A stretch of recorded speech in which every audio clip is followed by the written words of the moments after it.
স্কুলের সময়কার সব থেকে প্রিয় বান্ধবী ছিল আমার মল্লিকা। যদিও বা এখনো প্রিয়ই আছে, তবুও এখন আর ওর সাথে অত সেরকমভাবে দেখা হয় না, কথা হয় না। আজকে ওর সাথেই দেখা করবো। আর তার আগে একটু পাপড়িতে বাড়ি যাবো, আমাদের মুভি দেখার কথা। আজকের ওয়েদার এত ঠান্ডা, তবুও এনাকে এসি চালাতেই হবে, বড়লোকের বেটি।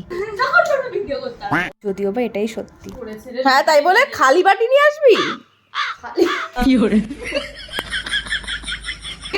না না, ও বাটিটা খালি নিয়ে এসছে, মানুষ বাটিটা নিয়ে আসছে।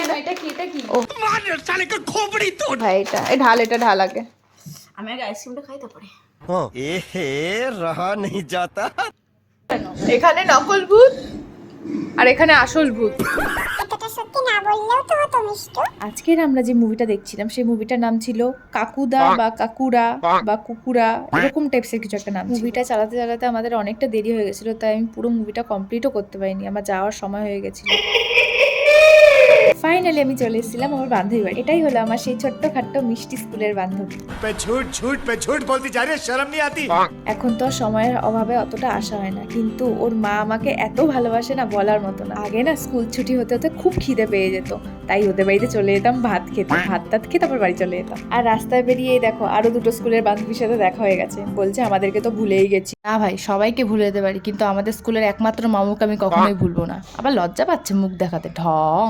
যেহেতু আমি ভিখারিতে, আমার কাছে কোনোদিনও টাকা থাকে बात तो सही है। না, তাই এটা ওই খাইছে। আর আসার সময় ইচ্ছে করে স্কুলের সামনে দিয়ে এসেছিলাম, স্কুলের কথা মনে পড়ছিল একটু তাই। আর আমরা সাইকেলে উঠে না একটা ডিল করতাম, যাওয়ার সময় তুই চালাবি, আসার সময় আমি চালাবো। যাওয়ার সময় আমি চালিয়েছি, এবার ওর চালানোর বাড়ি। আমাদের ঘোরা ফেরা খাওয়া কমপ্লিট, এবার বাড়ি যাওয়ার পালা।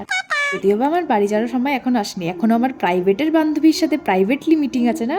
এই দেখো, এই ফোনটা পুরো আসল ফোনের মতো দেখতে, কিন্তু এটা আসল না, এটা হলো ডেমো। अच्छा। আমি একটা ফোনের দোকানে গিয়ে বললাম যে তোমার কাছে ডেমো হবে, তারপর আমাকে এই ফোনটা দিল। শুনছিলাম নবদ্বীপের ঘাটগুলোতে ভালোই জল বেড়েছে, তাই ভাবলাম সেটাই দেখে আসি। আজকে দেখলাম সত্যি ভীষণ পরিমাণে জল বেড়ে গেছে, আর কেমন জানি মনে হচ্ছে এবার বন্যা হবে। তোমাদের কি মনে হয় সেটা আমাকে জানিও। তাহলে আজকের মতো টাটা, দেখা হচ্ছে পরের ভিডিওতে।